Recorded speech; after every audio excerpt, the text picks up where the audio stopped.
ডাল মাখা ভাতের সাথে খাবার জন্যে টক মিষ্টি নোনতা স্বাদে একদম চটপটা সজনের ডাঁটা ভাজাটা কিভাবে বানাচ্ছি দেখে নাও।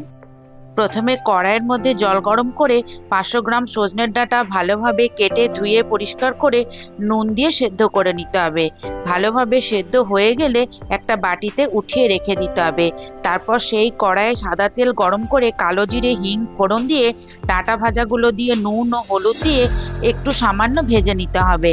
তারপর উপর থেকে আমচুর পাউডার, গরম মশলা পাউডার, লঙ্কা গুঁড়ো, বিট লবণ, ধনে গুঁড়ো আর ভাজা জিরে গুঁড়ো দিয়ে সবগুলো একসাথে ভালোভাবে মিশিয়ে মিশিয়ে ভেজে নিতে হবে।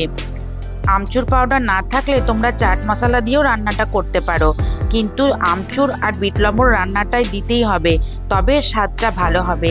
গরম গরম ভাতের সাথে সার্ভ করে দিলে সবাই তোমার প্রশংসা করবেই করবে। Thank you.